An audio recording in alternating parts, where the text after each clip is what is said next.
BJP ನಾಯಕರು ಈ ರೀತಿಯಾಗಿ ಆಕ್ರೋಶವನ್ನ ವ್ಯಕ್ತಪಡಿಸ್ತಾ ಇದ್ರೆ ಮತ್ತೊಂದು ಕಡೆ ತಮ್ಮ ಪಕ್ಷದ ಶಾಸಕನ ಹೇಳಿಕೆಯನ್ನ ಸಮರ್ಥಿಸಿಕೊಂಡಿದ್ದಾರೆ ಡಿಕೆ ಶಿವಕುಮಾರ್.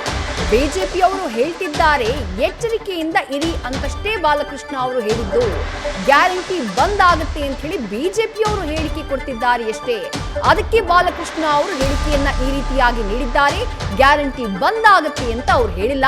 ಗ್ಯಾರಂಟಿ ಯೋಜನೆ 5 ವರ್ಷವೂ ಮುಂದುವರಿಯಲಿದೆ ಅಂತ ಹೇಳಿ ಡಿಕೆ ಶಿವಕುಮಾರ್ ಸಮರ್ಥನೆಯನ್ನ ಮಾಡಿಕೊಂಡಿದ್ದಾರೆ. ಬಿಜೆಪಿಯವರು ಹೇಳಿರೋದು ಅವರು ಮುಂದಕ್ಕೆ ಇದನ್ನ ನೀವು ಮಾಡಿದ್ರೆ ನಿಲ್ತದೆ ಅಂತ, ಅದನ್ನ ಅವ್ರು ಹೇಳಿದ್ದಾರೆ. ನೀವು ಸ್ವಲ್ಪ ಎಚ್ಚರಿಕೆಯಿಂದ ಇರಿ ಅಂತ ಹೇಳ್ತಾ ಇದ್ದಾರೆ. ಬಿಜೆಪಿಯವರು ಹೇಳಿರೋದು ಅವರು ಮುಂದಕ್ಕೆ ಇದನ್ನ ನೀವು ಮಾಡಿದ್ರೆ ನಿಲ್ತದೆ ಅಂತ, ಅದನ್ನ ಅವ್ರು ಹೇಳಿದ್ದಾರೆ. ನೀವು ಸ್ವಲ್ಪ ಎಚ್ಚರಿಕೆಯಿಂದ ಇರಿ ಅಂತ ಹೇಳ್ತಾ ಇದ್ದಾರೆ.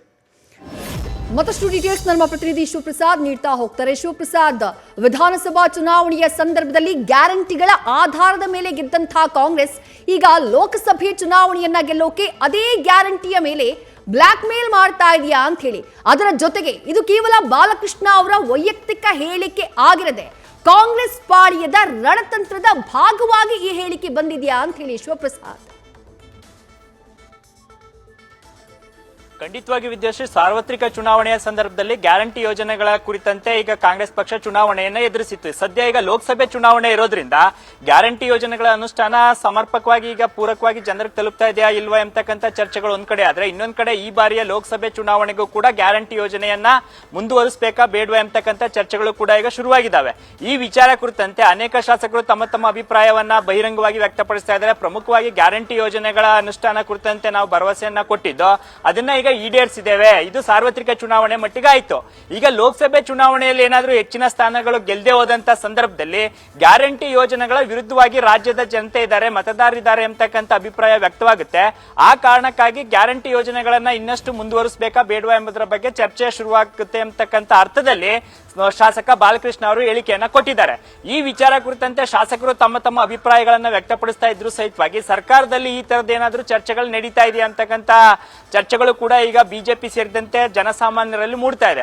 ಪ್ರಮುಖವಾಗಿ ಗ್ಯಾರಂಟಿ ಯೋಜನೆಗಳನ್ನು ಅನುಷ್ಠಾನಗೊಳಿಸಿದಂತ ಸಂದರ್ಭದಲ್ಲಿ ಇದರ ಪರಿಣಾಮ ಲೋಕಸಭೆ ಚುನಾವಣೆಯ ಮೇಲೆ ಬೀರದೇ ಇದ್ದಂತ ಸಂದರ್ಭದಲ್ಲಿ, ಅಂದ್ರೆ ಹೆಚ್ಚಿನ ಸ್ಥಾನಗಳೇನಾದ್ರೂ ಕಾಂಗ್ರೆಸ್ ಪಕ್ಷಕ್ಕೆ ಲೋಕಸಭೆ ಚುನಾವಣೆಯ ಸಂದರ್ಭದಲ್ಲಿ ಬರದೇ ಹೋದಂತ ಸಂದರ್ಭದಲ್ಲಿ ಸಹಜವಾಗಿ ಗ್ಯಾರಂಟಿ ಯೋಜನೆಗಳ ಕತೆ ಏನಾಗಲಿದೆ ಅಂತಕ್ಕಂಥ ಚರ್ಚೆಗಳು ಕೂಡ ಶುರುವಾಗ್ತಾ ಇದೆ. ಒಂದ್ ಕಡೆ ಆರ್ಥಿಕ ಸಂಪನ್ಮೂಲವನ್ನ ಕ್ರೋಢೀಕರಿಸಿ ಹೆಚ್ಚಿನ ಸಂಪನ್ಮೂಲವನ್ನ ಗ್ಯಾರಂಟಿ ಯೋಜನೆಗಳಿಗೆ ವಿನಿಯೋಗಿಸ್ತಾ ಇದೆ ರಾಜ್ಯ ಸರ್ಕಾರ. ಈ ಸಂದರ್ಭದಲ್ಲಿ ರಾಜ್ಯದ ಬೊಕ್ಕಸದತ್ತನ್ನು ಕೂಡ ಗಮನ ಹರಿಸಬೇಕಾಗುತ್ತೆ. ಇತರ ಯೋಜನೆಗಳಿರ್ಬೋದು, ಪ್ರಮುಖವಾಗಿ ಗ್ಯಾರಂಟಿ ಯೋಜನೆಗಳಿಗೆ ಜಾಸ್ತಿ ಹಣವನ್ನ ಸಂಪನ್ಮೂಲವನ್ನ ವಿನಿಯೋಗಿಸೋದಾದ್ರೆ ಇತರ ಮೂಲಗಳಿಗೆ ಹಣವನ್ನ ಯಾವ ರೀತಿ ಹೊಂದಿಸೋದು ಎಂಬತಕ್ಕಂಥ ಚರ್ಚೆಗಳು ಕೂಡ ಶುರುವಾಗ್ತಾ ಇದೆ.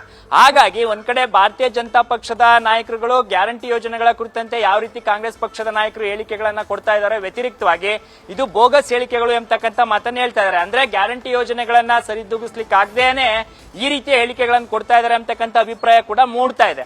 ಅದೇನೇ ಇದ್ರೂ ಸಹಿತವಾಗಿ ಈ ಬಾರಿಯ ಲೋಕಸಭೆ ಚುನಾವಣೆಯ ಸಂದರ್ಭದಲ್ಲಿ ಗ್ಯಾರಂಟಿ ಯೋಜನೆಗಳ ಅನುಷ್ಠಾನದ ವಿಚಾರ ಕುರಿತಂತೆ ಕಾಂಗ್ರೆಸ್ ನಾಯಕರು ಮಾತಾಡ್ತಾ ಇದ್ರೆ ಪರಿಣಾಮಕಾರಿಯಾಗಿ ತ್ವರಿತವಾಗಿ ಗ್ಯಾರಂಟಿ ಯೋಜನೆಗಳನ್ನ ಯಥಾವತ್ತಾಗಿ ಜಾರಿಗೊಳಿಸಿಲ್ಲ ಅಂತಕ್ಕಂಥ ಆರೋಪ ಬಿಜೆಪಿ ನಾಯಕರದ್ದಾಗಿದೆ.